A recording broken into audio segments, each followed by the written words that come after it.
হে এভৰিৱান, কি খবৰ সকলোৰে? Mission China, Kanchenjunga, doctor Bezbaruah আৰু চিকাৰ ছবিৰ পাছত অসমীয়াৰ হাৰ্টথ্ৰব জুবিন গাৰ্গৰ আন এখন ছবি আহি আছে। প্ৰথম অসমীয়া মিউজিকেল ছবি। আৰু লগত আমি কথা পাতিম 1998 চনত মুক্তি লাভ কৰা জনপ্ৰিয় এখন ৰঙীন ৰোমান্টিক কথাছবিৰ চিকুৱেলৰ ওপৰত। আহক ভিডিঅ'টো আৰম্ভ কৰোঁ। নমস্কাৰ, সকলোকে স্বাগতম জনাইছোঁ মোৰ ইউটিউব চেনেল চিত্ৰকথা উইথ কাৰ্তিকত। ৰাজেশ ভূঞা আৰু জুবিন গাৰ্গৰ যুটীয়া পৰিচালনাত আহি আছে মিউজিকেল চিনেমা ৰৈ ৰৈ বিনালে। ইতিমধ্যে ছবিখনৰ মুক্তিৰ দিন ঘোষণা কৰা হৈছে। অহা 31 অক্টোবৰ তাৰিখে আপোনালোকে ছবিগৃহত ছবিখন দেখিবলৈ পাব। নিৰ্মাতা গোষ্ঠীয়ে জনোৱা অনুসৰি ছবিখনত মুখ্য চৰিত্ৰত অভিনয় কৰিব জুবিন গাৰ্গে, য'ত তেওঁ ৰাহুল নামৰ এজন অন্ধ ৰকষ্টাৰৰ অভিনয় কৰিব। আৰু লগত প্ৰথমবাৰৰ বাবে আচুৰ্য বৰপাত্ৰ আৰু নীল আকাশকো গুৰুত্বপূৰ্ণ ভূমিকাত অভিনয় কৰা দেখা পোৱা যাব। কলা কৌশলীসকলৰ ছ'চিয়েল মিডিয়াত দিয়া পোষ্ট আৰু কমেণ্টৰ পৰা এইটো কথা গম পায় যে অসমবাসীয়ে অতি আগ্ৰহেৰে ৰৈ আছে ছবিখনৰ বাবে। ছবিখনৰ ৰাইটাৰ হৈছে শান্তনু ৰৌমৰীয়া আৰু ৰাহুল গৌতম শৰ্মা। শ্ৰীলংকা আৰু অৰুণাচল প্ৰদেশৰ মনোমোহা পৰিৱেশত ছবিখনৰ শ্বুটিং কৰা হৈছে।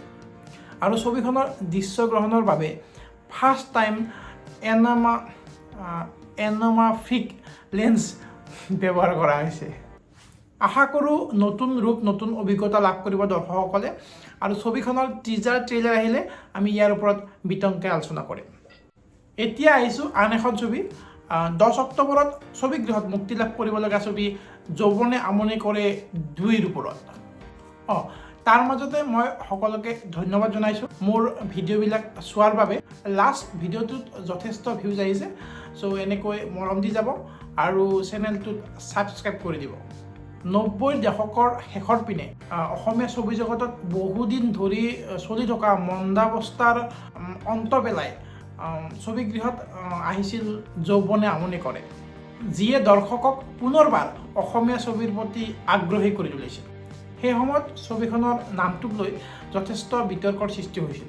তাৰ ফলস্বৰূপে কিন্তু ছবিখনৰ নামটোৱে যথেষ্ট প্ৰচাৰ পাইছিল আৰু সেই সময়তে হিলদোল ভাঙি দৰ্শক ছবিগৃহলৈ আহিছিল ছবিখন উপভোগ কৰিবলৈ। চ' এতিয়া কথাটো হ'ল, আপোনালোকে ছবিখন চাইছিল নে নাই? যদি চাইছে তেতিয়াহ'লে কমেণ্টত জনাব ছবিখনৰ বিষয়ে। চ' মইতো তেতিয়া সৰু আছিলোঁ, কিন্তু মই ছবিখন VCDত বা CD কেছেটত চাইছোঁ। কিন্তু আপোনালোকে যদি এতিয়ালৈ চোৱা নাই ছবিখন, তেতিয়াহ'লে আপোনালোকৰ জ্ঞাতাৰ্থে জনাও যে ছবিখন বৰ্তমান ইউটিউবত উপলব্ধ। মই ছবিখন চোৱাৰ বাবে এইভাৱে জোৰ দি আছোঁ যে নিৰ্মাতা গোষ্ঠীসকলে জনোৱা অনুসৰি এই আহিবলগা নতুন ছবিখনৰ যিটো ষ্টৰী, সেই ষ্টৰীটো পুৰণা ছবিখনৰ লগত কণ্টিনিউ কৰিব।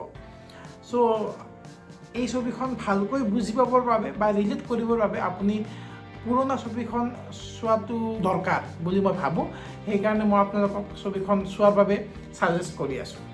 পুনৰবাৰ লক্ষ্মীনাৰায়ণ ফিল্মছৰ বেনাৰত নিৰ্মাণ হৈ থকা যৌৱনে আমনি কৰে 2ত অভিনয় কৰিছে বৰ্ষা ৰাণী বিষয়া, অংকুৰ কুমাৰ বিষয়া, নিকুমণি বৰুৱা, উদয় শংকৰ দত্তৰ লগতে বহুকেইগৰাকী পুৰণি শিল্পীয়ে। বৰ্ষা ৰাণী বিষয়াই ছবিখনত যথেষ্ট আগভাগ লৈছে। প্ৰণৱ বৰুৱাৰ লগত ষ্টৰী আৰু ডাইলগ লিখিছে আৰু অশোক কুমাৰ বিষয়াৰ লগত ছবিখন পৰিচালনাও কৰিছে। আশা কৰোঁ ছবিখনে আগৰ ছবিখনৰ দৰে পুনৰবাৰ দৰ্শকৰ মন জয় কৰিব পাৰিব। কিবা নতুন আপডেট থাকিলে আপোনালোকক নিশ্চয় জনাম। চ' মোৰ ইনষ্টাগ্ৰাম ID আৰু ফেচবুকত আপোনালোকে ফ'ল' কৰিব পাৰে নতুন আপডেটৰ বাবে। পুনৰবাৰ লগ পোৱাৰ প্ৰতিশ্ৰুতিৰে আজিলৈ এৰিছোঁ। জয়াটো অসমীয়া ছবি জগত, জয়াই অসম। ধন্যবাদ।